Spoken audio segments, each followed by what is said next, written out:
Hi, Machen, chapter 9. This is a little bit of an easier chapter, and we'll basically learn two things. How to say this and that, this book and that book, this man, that man. And also further uses of the third masculine singular pronoun, autos.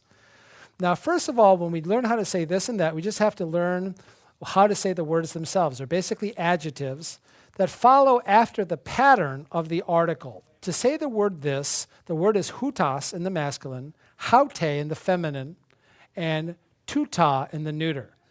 In order to decline it for its different uses in the different cases, the genitive, the dative, and the accusative case, you just add a T. So in the nominative, it's hutas, haute, tuta.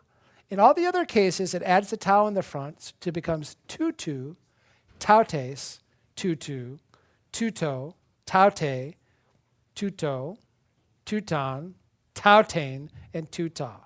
The paradigm is actually given in Machen, but the endings for the masculine, feminine, and neuter singular and plural follow exactly the article hu, he, ta, tu, tes, tu, almost exactly in the same model. What's a little bit different is how the usage of this is and that is appended to its noun. Actually, if you remember what we were saying previously about the attributive and the predicate position, the word this and that, tutos, and the word for that, akenos, actually take a predicate position, but they're translated without the am, is, or are, kind of like an attributive position. For instance, if I said something to you like, hutas ha'anthropos, the hutas would not have an article before. Technically, it's in predicate position, but you translated this man, hutas ha'anthropos. Also, if I was going to say haute he cardia, ordinarily you might think it would be translated as this is the heart, but actually usually we translate it as this heart. Technically, it can be translated as a predicate or an attributive, but more often it's translated as an attributive, haute he cardia, this heart, as opposed to this is the heart, even though it can actually be translated both. The paradigms are actually given in Machen, and they follow after the article. The second thing we want to learn in this chapter is further uses of the masculine singular pronoun autos. Now, autos, when it's in the nominative case, doesn't just stand alone and mean he, or doesn't mean they, autoi. What it does is that when it's used in the nominative case, either autos or autoi, it strengthens the subject of the verb.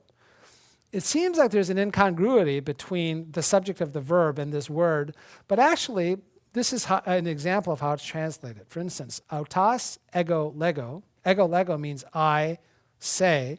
Autos ego lego actually means I myself say. It almost seems like it's a contradiction. Autos ego lego seems like it says he, I say, but when autos in the nominative is hanging out alone, it actually strengthens the subject of the verb which is near it. So autos ego lego means actually I myself say.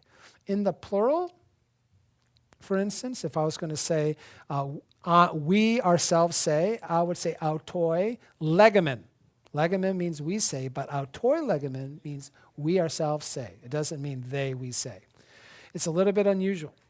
So autos or autoi, when it's standing alone in the nominative, actually strengthens the subject of the verb. One other thing about autos, when it's used with a noun, not with a verb, when it's used with a noun, and it actually stands directly after the article, it's translated the same. For instance, when it's used with a noun, if I was going to say ha autos apostolos, it would actually mean the same apostle. If I was going to say hoi autoi anthropoi, it would mean the same men. So we've learned how to say this and that. It takes a predicate position, translated like an attributive, and the uses of autos. When autos is standing alone next to a verb, it strengthens the subject of the verb. When it's used with a noun, it comes directly after the article, it's translated the same. That is Machen chapter 9.